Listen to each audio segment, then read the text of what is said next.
Je souhaite dire un mot en faveur de la nature, en ce qu'elle a d'absolument libre et de sauvage, par opposition à la liberté et à la culture essentiellement policée, et regarder l'homme comme un habitant ou comme une partie intégrante de la nature, plutôt que comme un membre de la société.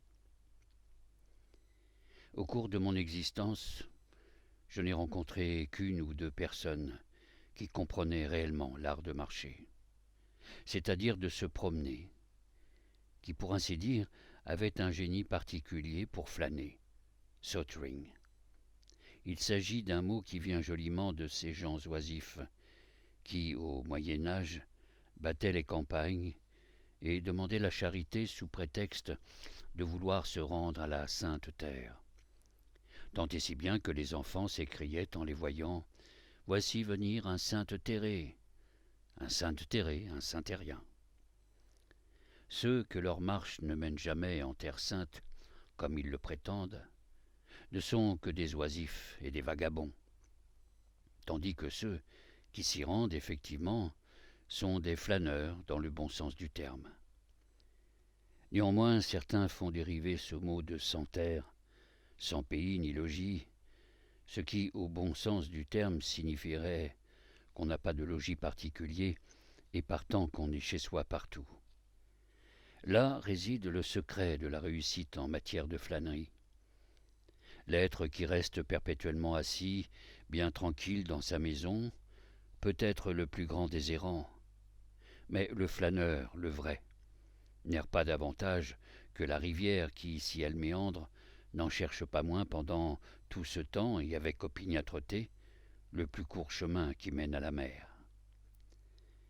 Je préfère malgré tout la première étymologie, qui, par ailleurs, est sans doute la plus probable.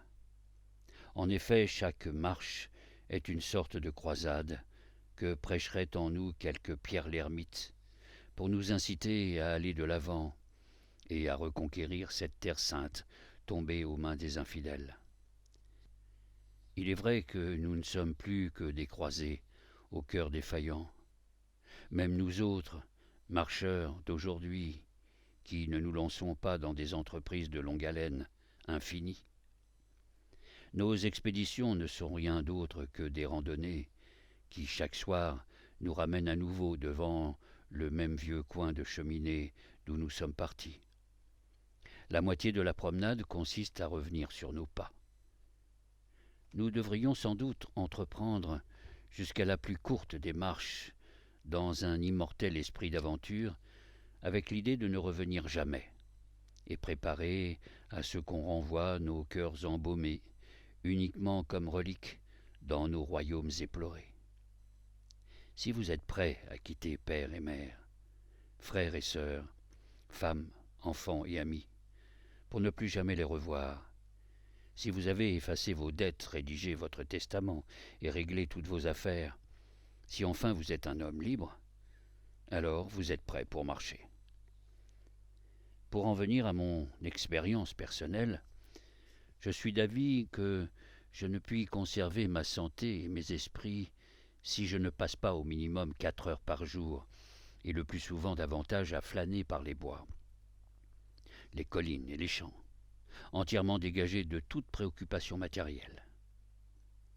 Je ne puis rester une seule journée enfermé dans ma chambre sans rouiller, et lorsqu'il m'est arrivé de ne pouvoir m'éclipser que bien après 4 heures de l'après-midi, heure trop avancée pour sauver la journée, quand les ombres de la nuit commençaient déjà à se mêler à la lumière du jour, j'ai eu le sentiment d'avoir commis quelque péché exigeant pénitence. Je confesse d'ailleurs être étonné de la capacité d'endurance, pour ne rien dire de l'insensibilité morale de mes voisins qui se confinent toute la journée entière dans leurs boutiques et leurs bureaux, et ce, pendant des semaines et des mois, que dis-je, pendant pratiquement des années. Je ne sais de quelle étoffe ils sont faits, assis là, maintenant, à 3 heures de l'après-midi, comme s'il était 3 heures du matin. La marche dont je veux parler n'a absolument rien à voir avec le fait de prendre de l'exercice, comme on dit, à la façon dont un malade prend ses médicaments à heure fixe, ou dont certains soulèvent des haltères ou des chaises. Mais elle est en soi toute l'entreprise et l'aventure de la journée. Si vous voulez de l'exercice, partez donc en quête des sources de la vie. Imaginez un homme qui souleverait des haltères pour le bénéfice de sa santé, sans se soucier un moment que de telles sources bouillonnent dans de lointaines prairies. En outre, vous devez marcher à la manière du chameau, dont on prétend qu'il est le seul animal qui rumine tout en marchant. Lorsqu'un voyageur demanda à la domestique de Wordsworth de lui montrer le bureau de son maître, elle répondit « Voici sa bibliothèque, mais son bureau est dehors. » Lorsque nous marchons, nous prenons tout naturellement le chemin des champs et des bois. En effet, qu'adviendrait-il de nous si nous cantonnions nos marches aux jardins et aux esplanades? Dans certaines écoles, les philosophes ont même ressenti la nécessité d'amener les bois à eux, puisqu'ils n'y s'y rendaient pas. Ils plantèrent des bosquets et des allées de platanes, là où ils prenaient leurs subdiales ambulationes, sous des portiques à l'air libre. Bien entendu, il est vain de conduire nos pas vers les bois, s'ils ne nous y mènent pas réellement. Je m'inquiète lorsqu'après avoir physiquement parcouru 1 mille dans les bois, je ne suis pas encore parvenu en esprit. Durant mes promenades de l'après-midi, je voudrais oublier toutes mes occupations de la matinée et toutes mes obligations envers la société. Mais il m'arrive parfois d'avoir du mal à me dégager de l'emprise du village. La pensée de telles tâches à accomplir me trotte dans la tête, et je ne me trouve pas là où est mon corps. Je suis en dehors de mes sens. Or, pendant mes marches, j'aimerais leur revenir. Qu'ai-je à faire dans les bois si je me préoccupe de quelque chose qui leur est extérieur? Je me regarde avec suspicion et ne puis réprimer un frisson lorsque je me surprends à être complètement englué, même dans ce qu'on appelle les bonnes œuvres, car cela m'arrive de temps à autre. Mon voisinage offre beaucoup de possibilités de bonne marche, et bien que m'étant promené presque quotidiennement depuis tant d'années, et quelquefois même plusieurs jours d'affilée, je ne les ai pas encore tout épuisés. Une perspective entièrement nouvelle constitue un grand bonheur que je puis encore me procurer n'importe quel après-midi. 2 ou 3 heures de marche suffisent pour me conduire en un lieu étrange que je ne me serais jamais attendu à contempler. Une simple ferme que je n'avais jamais vue auparavant peut parfois avoir autant de valeur que les possessions du roi du Dahomey. Il existe en fait une harmonie à découvrir entre les possibilités d'un paysage à l'intérieur d'un cercle de 10 milles de rayon, c'est-à-dire à l'intérieur des limites d'un après-midi de marche, et les 70 années d'une existence humaine. Il ne deviendra jamais totalement familier. Aujourd'hui, tous les prétendus progrès de l'homme, tels que la construction de maisons, la coupe des forêts et de tous les plus grands arbres, n'aboutissent qu'à déformer le paysage, à le domestiquer toujours davantage et à le déprécier. S'il pouvait se trouver un peuple pour brûler les clôtures et laisser la forêt en paix. J'ai vu les clôtures à moitié brûlées, avec leur extrémité perdue au milieu de la prairie, et aussi quelques avares de ce monde qui, accompagnés d'un arpenteur, veillaient sur les bornes de son domaine. Le royaume des cieux s'était étendu autour de lui, mais il ne voyait pas les anges aller et venir, tout occupé qu'il était à chercher l'emplacement d'un vieux poteau au beau milieu du paradis. Je regardai à nouveau et je le vis debout au milieu d'un boueux marécage infernal entouré de démons. Il avait retrouvé, sans la moindre hésitation, ses bornes, 3 petites pierres où on avait placé un pieu. Et en y regardant de plus près, je vis que le prince des ténèbres était son arpenteur. En quittant mon seuil, je puis aisément marcher pendant 10, 15, 20 milles autant qu'on voudra, sans rencontrer la moindre maison, sans croiser d'autre route que celle qu'empruntent le renard et le vison. Je commence par longer la rivière, puis le ruisseau, le pré et enfin l'orée du bois. Dans mon voisinage, il existe de vastes étendues sans un seul habitant. Nombreuses sont les collines d'où je peux contempler au loin la civilisation et les demeures des hommes. Les fermiers et leurs travaux sont à peine plus visibles que les marmottes et leurs terriers.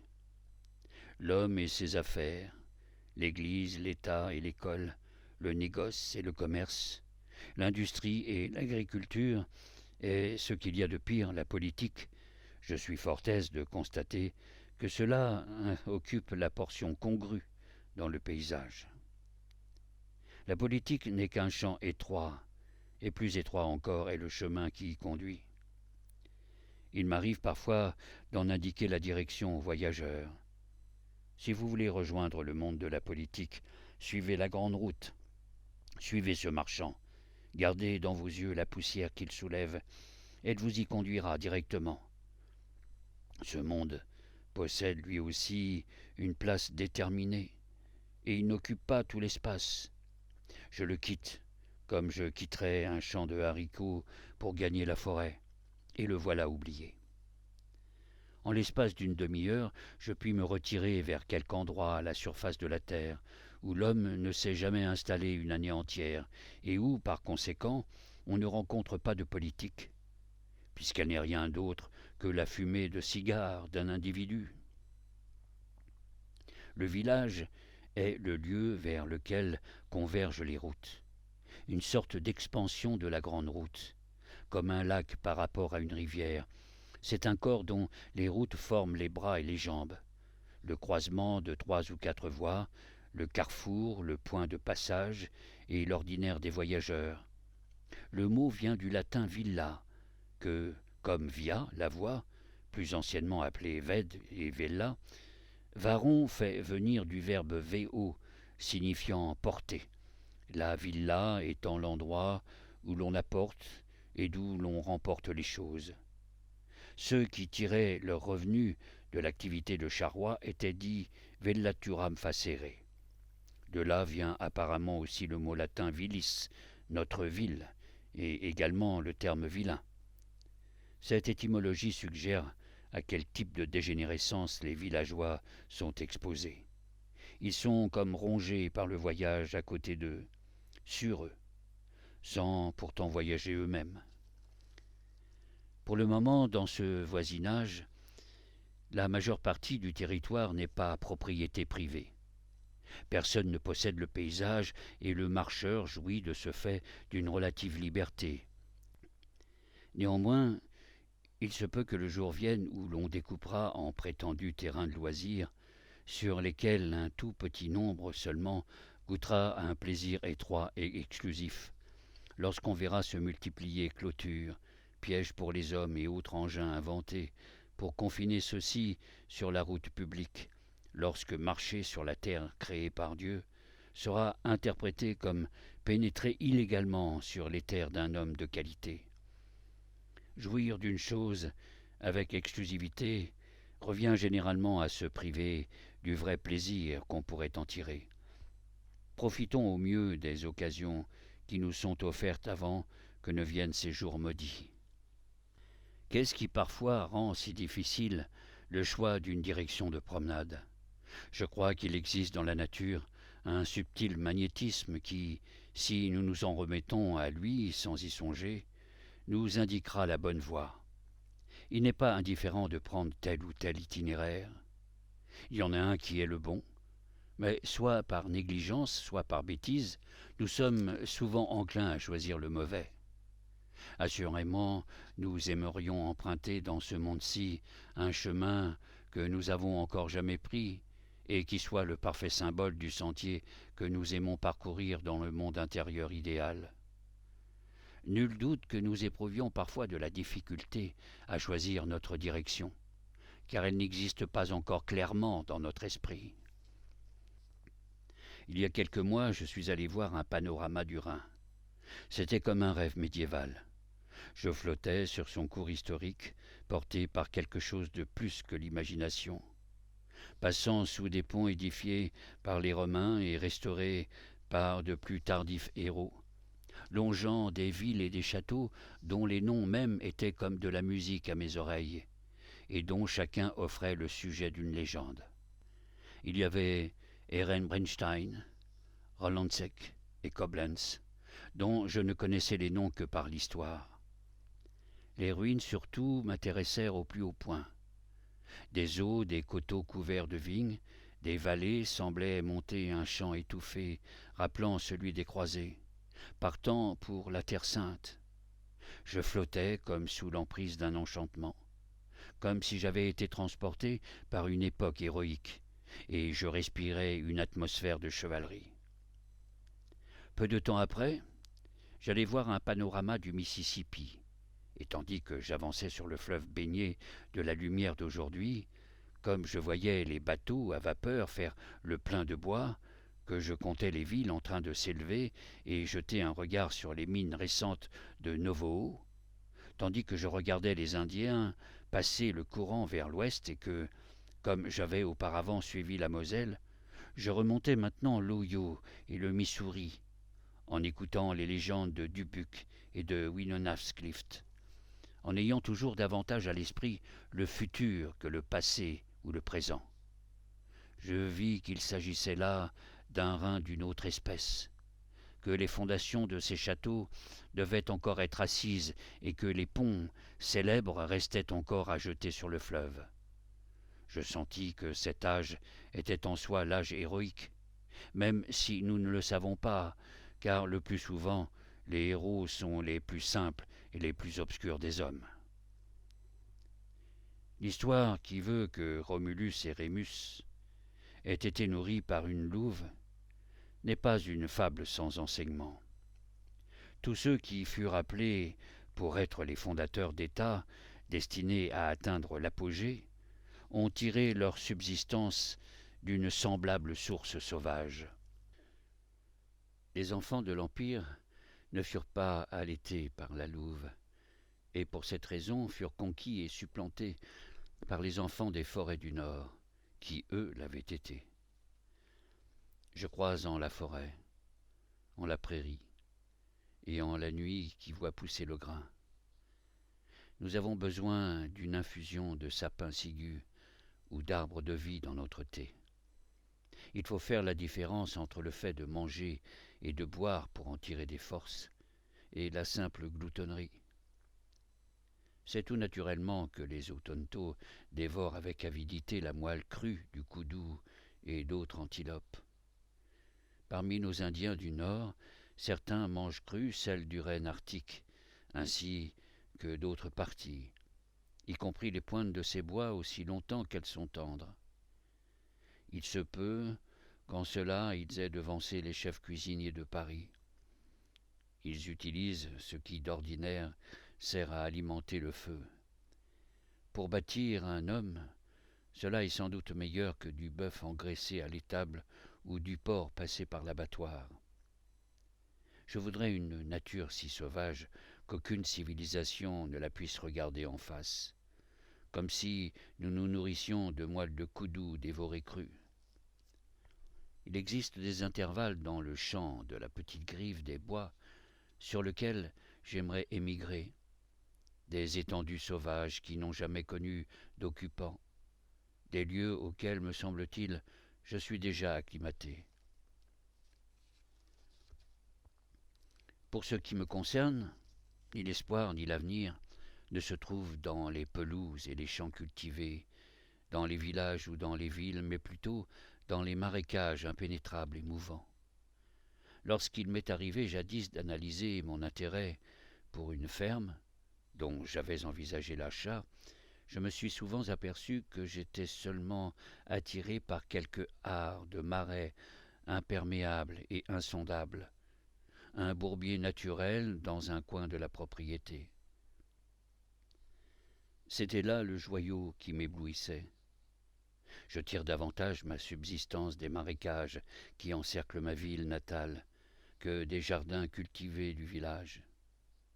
n'est pas plus riche par terre à mes yeux que les épais massifs d'Andromède naine qui recouvrent ces tendres endroits à la surface de la terre.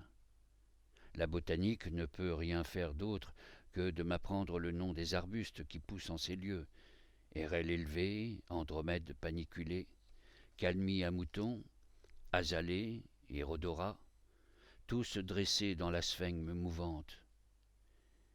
Il m'arrive souvent de penser que j'aimerais que la façade de ma maison donne sur cette masse de buissons rouges ternes, quitte à négliger d'autres parcelles et bordures fleuries, sapins transplantés, buis au cordeau, et même allées de gravier.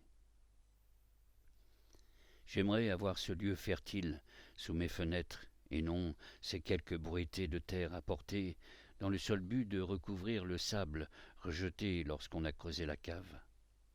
Pourquoi ne pas placer ma demeure, mon salon, derrière cet endroit plutôt que derrière ce maigre assemblage de curiosités, cette pauvre apologie de la nature et de l'art que je nomme ma cour? Elle n'est que le résultat de l'effort entrepris pour mettre de l'ordre et donner une apparence décente à l'ensemble après le départ du charpentier et du maçon, au profit du passant tout autant que de l'habitant. Même la clôture la plus raffinée n'a jamais constitué pour moi un sujet d'étude plaisant. Les ornements les plus recherchés, les sommets en forme de gland et que sais-je encore, me lassent vite et finissent par me dégoûter. Portez vos seuils à l'extrême bord du marécage, encore que ce ne soit pas idéal pour avoir une cave sèche, de façon à ce que les citadins n'aient aucun accès de ce côté-là. Les cours ne sont pas faites pour qu'on y marche, au mieux on les traverse, et on pourrait toujours entrer par derrière. Mon moral remonte immanquablement en proportion de l'aspect désolé de ce qui m'entoure. Mettez-moi en face de l'océan, du désert ou dans la nature sauvage. Dans le désert, la pureté de l'air et la solitude compensent le manque d'humidité et de fertilité. Le voyageur, Burton, en parle en ces termes. Votre morale s'améliore, vous devenez ouvert et cordial, hospitalier et sincère. Dans le désert, les liqueurs spiritueuses n'inspirent que du dégoût. On éprouve une vive jouissance à mener une vie purement animale. Ceux qui ont beaucoup voyagé à travers les steppes de Tartarie disent qu'en revenant vers les régions cultivées, l'agitation, la confusion et le tumulte de la civilisation nous oppressèrent et nous suffoquèrent. Il nous semblait que nous manquions d'air et nous avions à chaque instant le sentiment d'être sur le point de mourir asphyxiés. Lorsque je cherche du loisir, je me mets en quête du bois le plus sombre, du marécage le plus dense, le plus interminable, et aux yeux du citadin le plus désolé. J'y pénètre comme dans un lieu saint. C'est là que se trouve la vigueur, la moelle de la nature. La forêt sauvage recouvre le terreau vierge et le même sol convient aux hommes et aux arbres. Pour sa santé, un homme doit pouvoir contempler autant d'arpents de prairies que sa ferme nécessite de charretées de fumier. Ce sont là les puissantes nourritures qu'il lui faut. Le salut d'une ville ne repose pas tant sur les hommes de bien qui y résident que dans les bois et les marais qui l'entourent. Une commune au-dessus de laquelle ondule une forêt primitive, tandis que sous elle s'en décompose une autre. Une telle ville n'est pas uniquement faite pour produire du maïs et des pommes de terre, mais aussi des poètes et des philosophes pour les temps à venir. Homère, Confucius et tous les autres poussèrent sur pareil sol, et c'est d'une semblable nature sauvage que vient le réformateur qui se nourrissait de sauterelles et de miel sauvage. La préservation des animaux sauvages suppose généralement la création d'une forêt pour qu'ils puissent y demeurer et s'y retirer. Il en va de même pour l'homme. Il y a 100 ans, on vendait dans nos rues des écorces prélevées sur les troncs des arbres de nos forêts. La vue de ces arbres primitifs et rugueux devait, à mon avis, contenir un principe tannique qui endurcissait et consolidait les fibres des pensées humaines. Hélas, je tremble déjà pour notre époque relativement dégénérée, où dans mon village natal on ne peut plus ramasser une quantité d'écorce de bonne épaisseur, et nous ne produisons plus ni goudron ni térébenthine. Les nations civilisées, la Grèce, Rome, l'Angleterre, ont été nourries par les forêts primitives qui se sont décomposées là où celles-là se tiennent maintenant.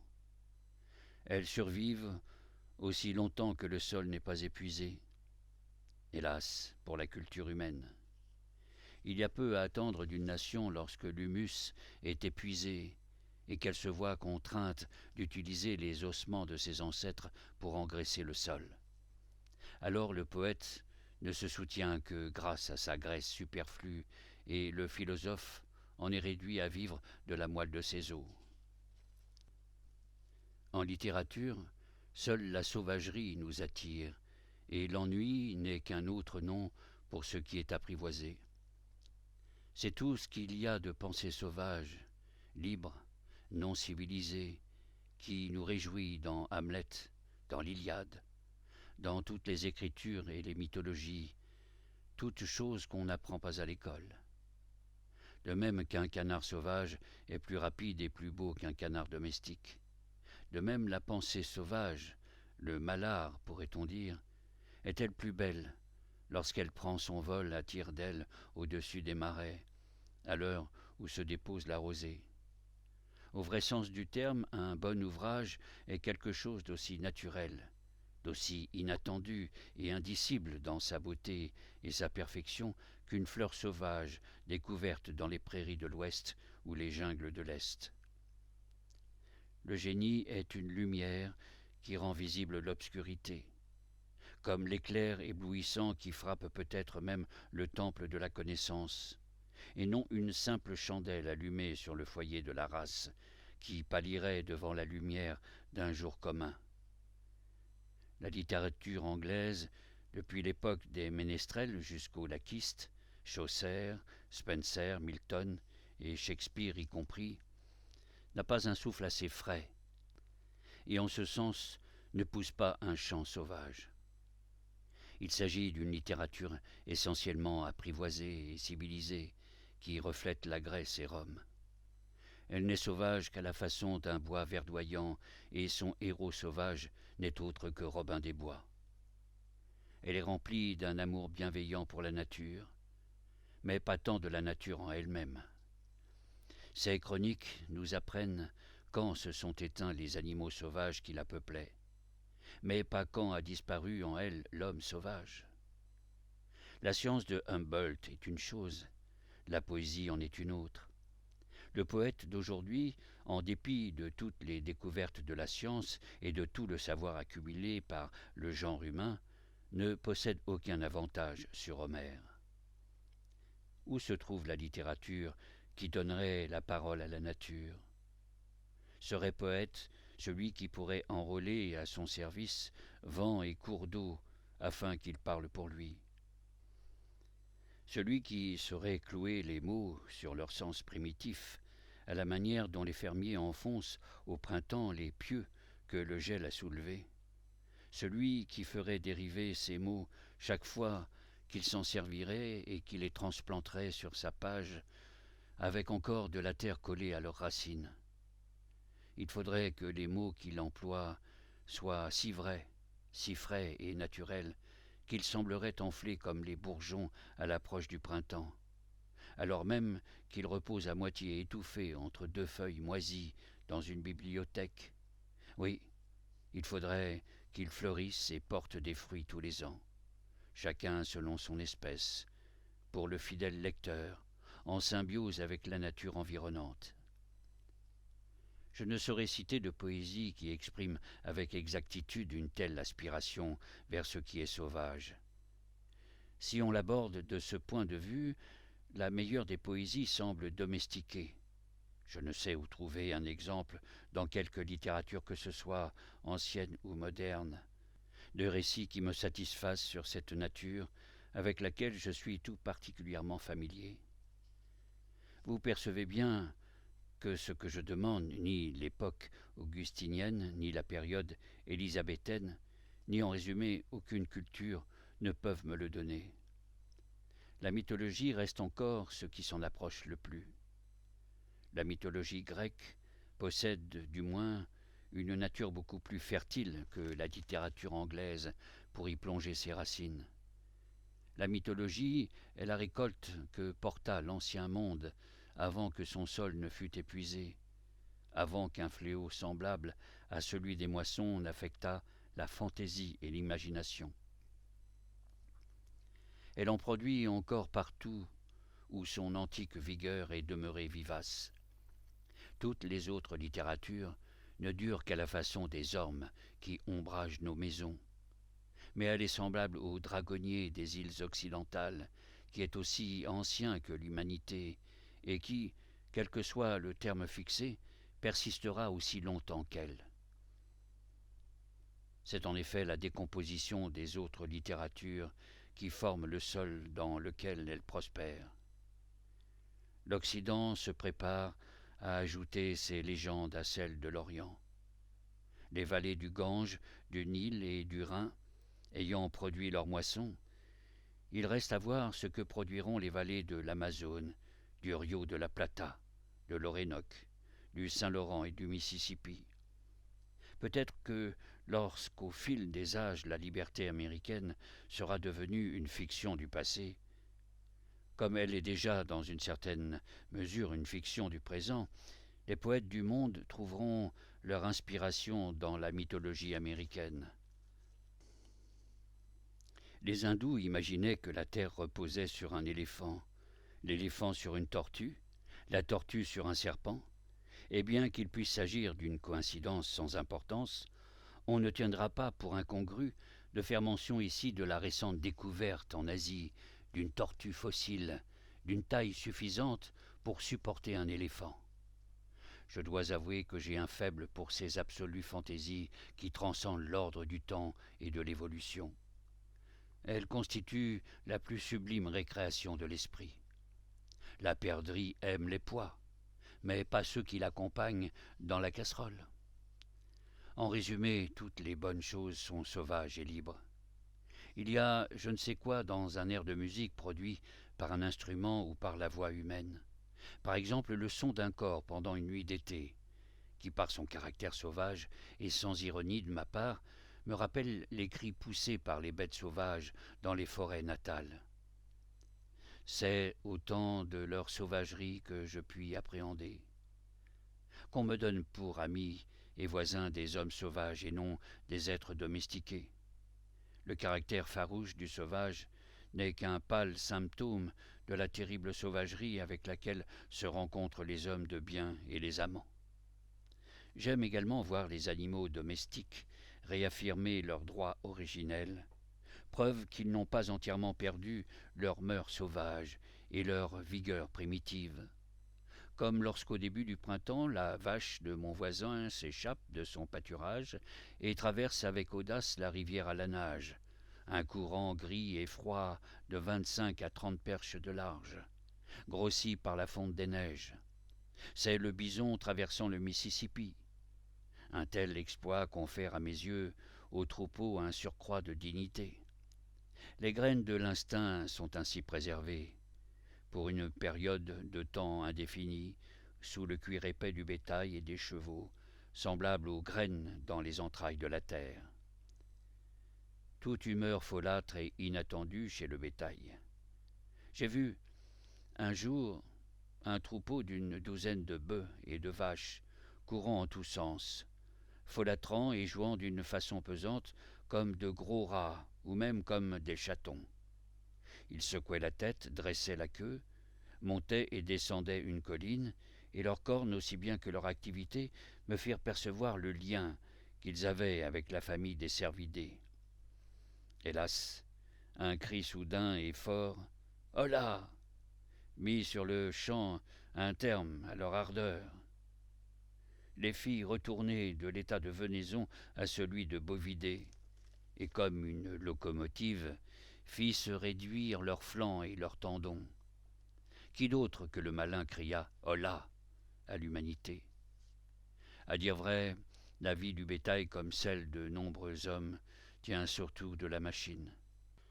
Il remue un côté à la fois, et par sa machinerie, l'homme se rapproche du cheval et du bœuf. Quelle que soit la partie du corps que le fouet a touchée, elle est désormais paralysée. Qui irait jamais penser aux côtés d'un représentant de la souple jante féline, au sens où l'on parle d'une côte de bœuf? Je me réjouis de ce qu'il faille rompre les chevaux et les bouvillons, avant qu'on puisse en faire les esclaves des hommes, et que les hommes eux-mêmes doivent jeter leurs gourmes avant de devenir des membres soumis de la société. Nul doute que tous les hommes ne présentent pas les mêmes dispositions pour être civilisés.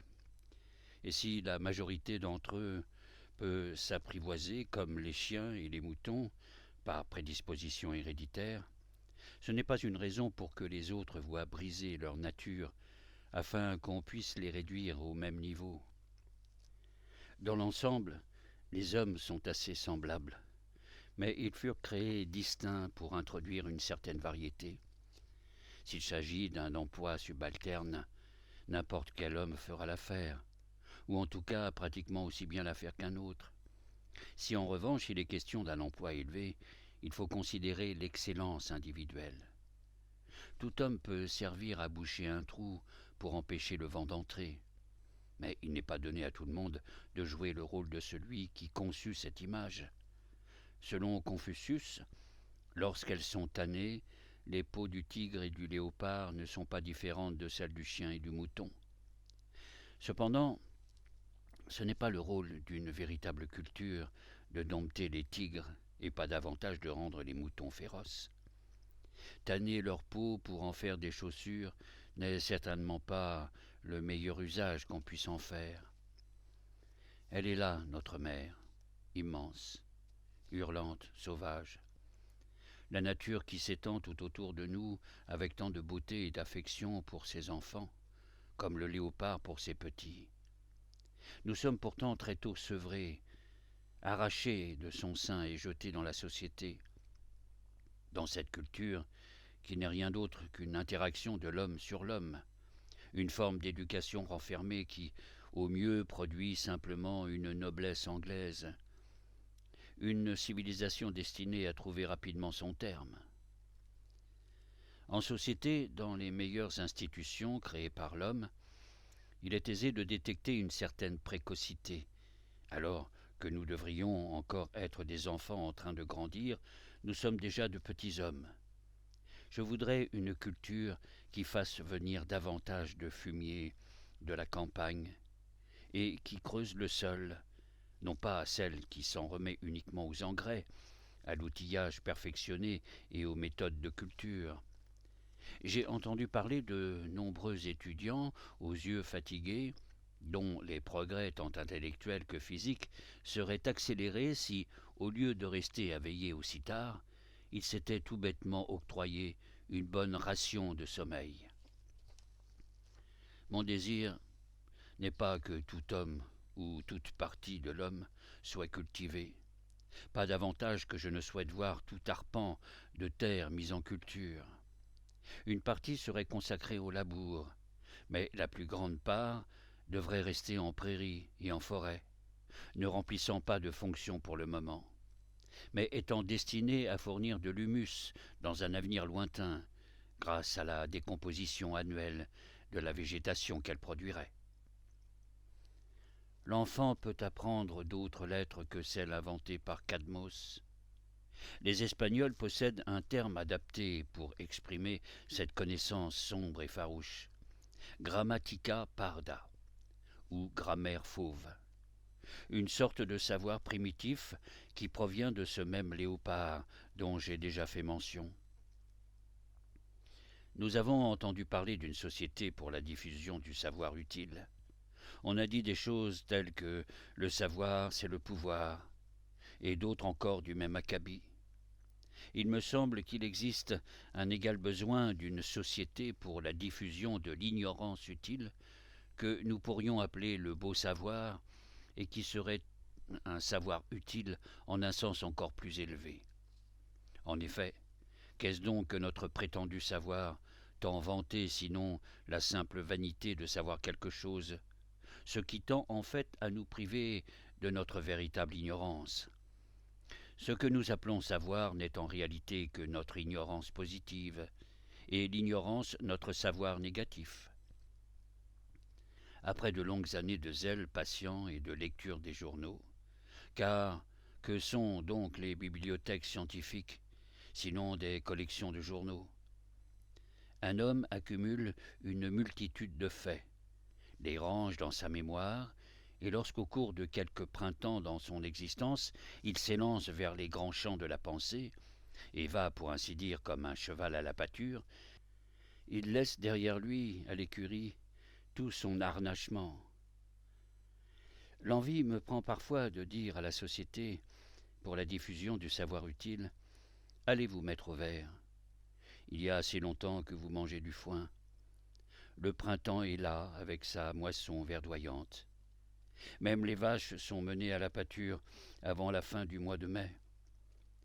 J'ai pourtant bien entendu parler d'un fermier dénaturé qui gardait sa vache à l'étable toute l'année et ne la nourrissait que de foin. Il arrive fréquemment que la société, pour la diffusion du savoir utile, traite ainsi son bétail. L'ignorance de l'homme n'est pas seulement utile, elle est également belle, alors que son prétendu savoir se révèle souvent pire qu'inutile, et accessoirement fort laid. À qui vaut-il mieux avoir affaire? À l'homme qui ne sait rien sur un sujet, mais qui, chose extrêmement rare, est conscient de son ignorance, ou bien à celui qui sait quelque chose dans ce domaine, mais qui croit tout savoir? Ma foi de savoir est intermittente, mais mon désir de baigner ma tête dans des atmosphères que mes pieds ne connaissent pas est permanent et constant.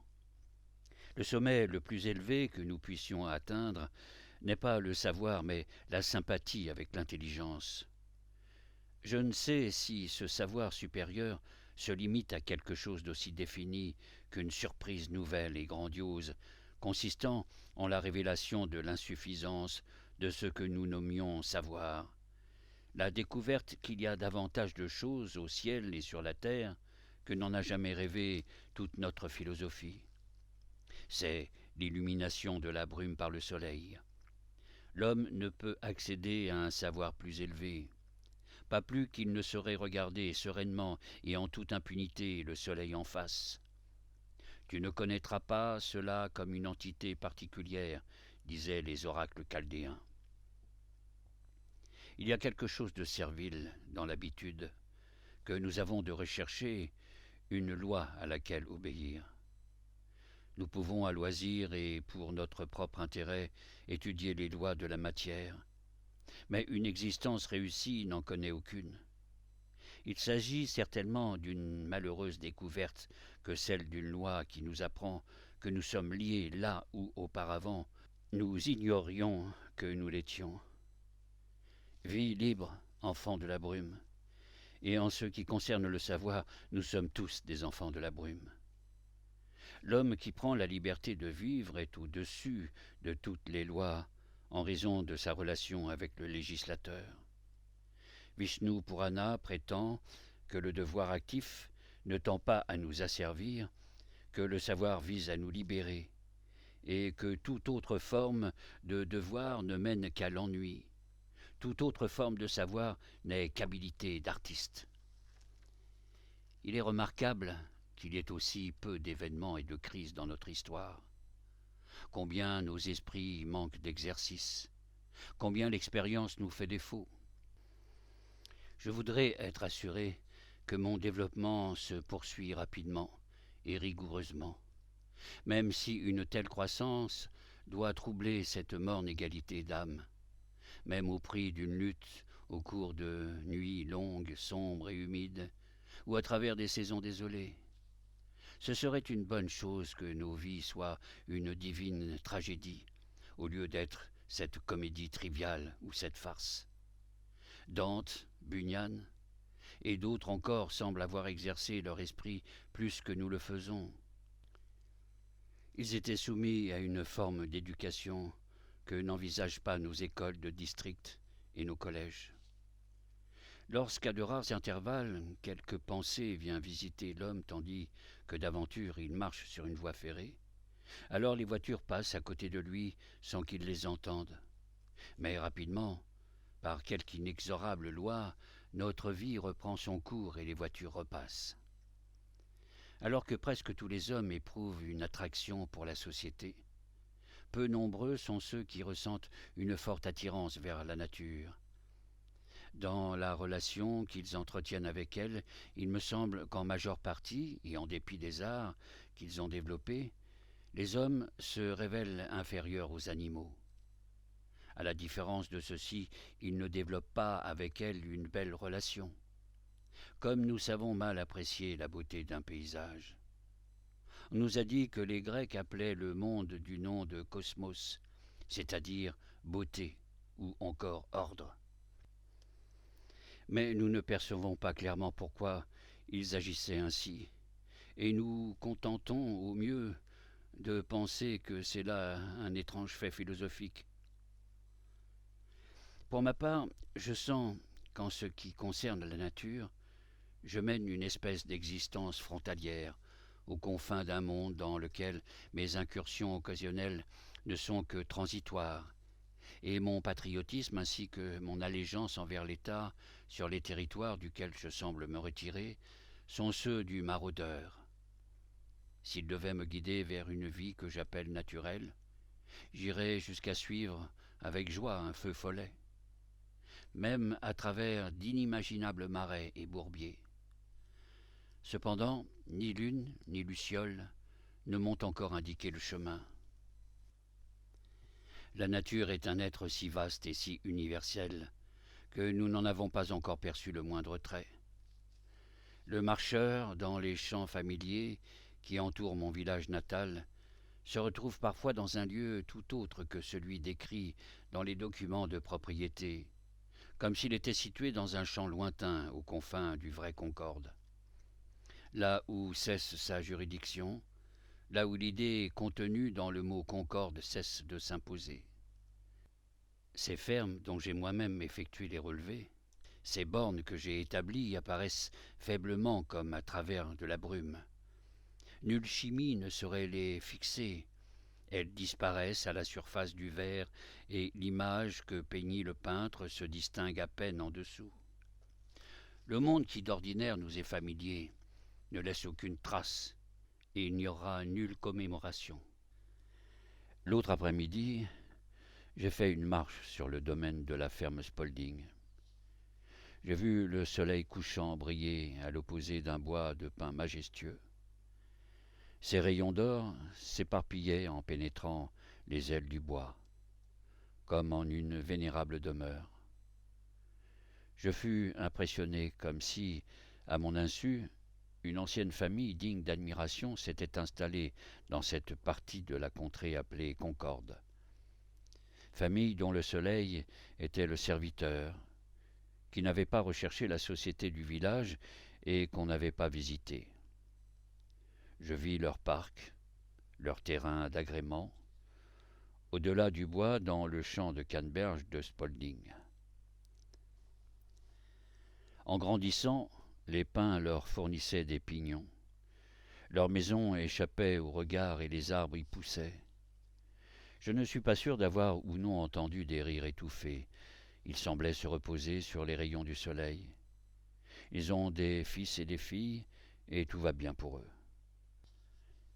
Le chemin qu'empruntent les charrettes du fermier conduit directement à leur domaine, mais cela ne les dérange en rien. De même qu'on aperçoit parfois le fond boueux d'une mare à travers les cieux qu'elle reflète. Ils n'ont jamais entendu parler de Spaulding, et ne savent pas qu'il est leur voisin, alors même que je l'ai entendu siffler tandis qu'il conduisait son attelage à travers la maison. Rien ne saurait égaler la sérénité de leur existence. Leur blason n'est que lichen, et je l'ai vu représenté sur les pins et les chênes. Leur grenier se trouve à la cime des arbres. Ils n'ont pas d'affinité politique. On n'y attendait pas le moindre bruit qui témoignât d'un quelconque travail. Je ne parvins pas à entendre s'il tissait ou s'il filait. Néanmoins, lorsque le vent tomba et que le bruit se calma, je distinguai un bourdonnement musical agréable, d'une douceur inimaginable, comme celui lointain d'une ruche en mai, et qui était peut-être le son de leurs réflexions. Ils n'entretenaient pas de pensées futiles, et personne ne pouvait de l'extérieur voir quel était leur travail, car leur activité n'était pas de celle qu'en cerneux et renflements apparents. J'éprouve cependant de la difficulté à me souvenir d'eux. Ils s'évanouissent irrévocablement de mon esprit, même à présent, tandis que je parle d'eux en tentant de m'en souvenir et de les évoquer dans ma mémoire. Ce n'est qu'au terme d'un sérieux et long effort pour rassembler mes meilleures pensées que je reprends conscience de notre cohabitation. S'il ne s'y trouvait pas de semblable famille, je pense que je quitterais Concorde. En Nouvelle-Angleterre, nous avons l'habitude de dire que, d'année en année, les pigeons qui viennent nous rendre visite sont de moins en moins nombreux. Nos forêts ne leur fournissent plus de mat où se poser. Il semblerait également que chaque année deviennent moins nombreuses les pensées qui viennent visiter l'homme dans son développement, parce que le bosquet de nos esprits est ravagé, vendu pour entretenir les feux inutiles de l'ambition, ou bien expédié à la Syrie, et il leur reste à peine une brindille pour se percher. Elles ne font plus avec nous les nids et leurs petits. En des saisons plus favorables, peut-être, une pâle ombre traverse en voltant le paysage de l'esprit, propulsé par les ailes de quelque pensée, lors de sa migration de printemps ou d'automne, mais si nous levons les yeux, nous sommes incapables de distinguer la nature même de la pensée. Nos pensées ailées sont devenues des volailles. Elles ne prennent plus leur envol et n'atteignent que la grandeur des volatiles de Shanghai ou de Cochinchine. Ah, les nobles pensées, les nobles hommes dont on entend parler. Nous étreignons la terre, mais nous ne la chevauchons que fort rarement. J'estime que nous pourrions nous élever davantage, à tout le moins en grimpant aux arbres. Il m'est arrivé de le faire et j'y ai trouvé mon compte. C'était un pin argenté élevé au sommet d'une colline, et s'il m'en coûta de la résine sur mes habits, j'en fus bien dédommagé, car je découvris à l'horizon de nouvelles montagnes que je n'avais encore jamais vues, et un surplus de terre et de cieux. J'aurais pu marcher pendant 70 ans au pied de cet arbre, et je n'aurais sans doute jamais vu pareil spectacle. Surtout, je découvris autour de moi, nous étions alors à la fin de juin, à l'extrémité des plus hautes branches, quelques boutons rouges en forme de cône, minuscules et délicats, la fleur féconde du pin argenté regardant vers les cieux. J'emportai sur le champ au village le bourgeon le plus élevé de l'arbre pour le montrer aux jurés de la région, qui déambulaient dans les rues. C'était en effet une semaine d'audience au tribunal, ainsi qu'à des fermiers, des marchands de bois, des bûcherons et des chasseurs. Aucun d'entre eux n'avait jamais vu semblable chose, et tous la regardèrent avec admiration, comme s'il s'agissait d'une étoile tombée sur terre. Parlez-moi d'anciens architectes, achevant leur ouvrage au sommet des colonnes, avec autant de perfection que sur les parties plus basses et plus apparentes. La nature a, de prime abord, orienté uniquement vers les cieux les minuscules floraisons de la forêt, au-dessus de la tête des hommes et cachées à leurs regards. Nous ne voyons que les fleurs qui sont sous nos pieds dans les prairies. Depuis des siècles, chaque été, les pins ont développé leurs délicates floraisons sur les plus hautes branches des bois, au-dessus de la tête des enfants de la nature, des rouges aussi bien que des blancs. Et cependant, c'est à peine si un fermier ou un chasseur de ce pays les a jamais vus. Par-dessus tout, nous ne pouvons pas nous permettre de vivre hors du présent. Béni entre tous les mortels celui qui ne perd pas un instant de la vie, qui passe à se souvenir du passé. À moins que notre philosophie n'entende chanter le coq dans chaque cour de ferme de notre horizon, elle est dépassée. Un tel son nous rappelle généralement que nos activités et nos habitudes de pensée sont en train de devenir rouillées et obsolètes. Sa philosophie indique une heure plus récente que la nôtre. Il suggère un testament plus neuf, l'Évangile selon l'instant présent. Il n'est pas demeuré en arrière, il s'est levé tôt et a conservé son avance pour être là où il doit être au moment opportun, à l'extrême pointe du temps. Il exprime la santé et la vigueur de la nature, une vantardise à la face du monde, une santé jaillissante comme d'une source, une nouvelle fontaine des muses pour célébrer ce tout dernier instant du temps. Là où il vit, on n'a pas voté de loi sur les esclaves fugitifs. Qui n'a pas renié son maître à plusieurs reprises depuis la dernière fois qu'il a entendu cette note? Le chant de cet oiseau a pour mérite d'être dépourvu de toute connotation plaintive. Le chanteur peut aisément nous émouvoir jusqu'aux larmes et nous faire éclater de rire. Mais où se trouve celui qui peut susciter en nous cette pure joie matinale? Lorsque dans une humeur lugubre, brisant le terrible silence de nos trottoirs de bois, le dimanche, ou lorsque je veille dans une maison endeuillée, j'entends un jeune coq chanter à proximité ou à distance, je me dis « en voilà au moins un qui va bien ». Et d'un seul jet, je retrouve mes esprits. Un jour, au mois de novembre dernier, nous eûmes un remarquable coucher de soleil. Je marchais dans une prairie où un ruisseau prenait sa source. Lorsqu'enfin le soleil, juste avant de disparaître, au terme d'un jour gris et froid, atteignit une couche claire à l'horizon.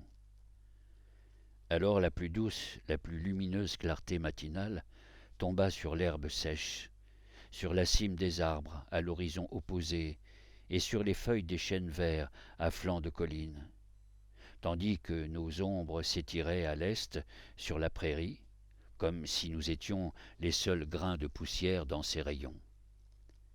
Cette lumière était telle qu'un moment auparavant nous n'aurions pu l'imaginer, et l'air était également si chaud et serein qu'il ne manquait rien pour faire un paradis de cette prairie. Lorsque nous eûmes pris conscience de ce qu'il ne s'agissait pas là d'un phénomène rare et destiné à ne jamais se reproduire, mais qu'au contraire il surviendrait encore et encore, un nombre infini de soirs pour réjouir et rassurer de la sorte le dernier enfant qui marcherait en ces lieux, nous trouvâmes ce spectacle plus radieux. Le soleil se couche sur quelques prairies retirées, là où on ne voit aucune demeure, avec toute la gloire et la splendeur qu'il déverse sur les cités, et comme peut-être il ne s'est jamais encore couché, là où il n'y a que la buse solitaire des marais pour recevoir l'or de ses rayons, là où seul le rat musqué lui jette un regard depuis sa hutte, et là où au milieu du marécage, un ruisselet veiné de noir commence à peine à méandrer, en serpentant lentement autour d'une souche pourrissante. Nous marchions dans une lumière si pure et si claire, dorant l'herbe et les feuilles sèches, une clarté tellement douce et sereine que je pensais ne m'être jamais baigné dans un tel flot d'or, sans le moindre murmure ni la moindre ride à sa surface. Le versant occidental de chaque bois et de chaque élévation de terrain luisait comme le seuil de l'Élysée, et le soleil dans notre dos semblait être un aimable berger qui, le soir venu, nous reconduisait chez nous. C'est ainsi que nous flânons sur notre route vers la Terre sainte, jusqu'au jour où le soleil brillera plus fort que jamais, où il brillera peut-être aussi dans notre esprit et dans notre cœur, illuminant toute notre existence, pour nous tirer du sommeil d'une clarté aussi chaude, sereine et dorée que celle qui, en automne, baigne le bord d'une rivière.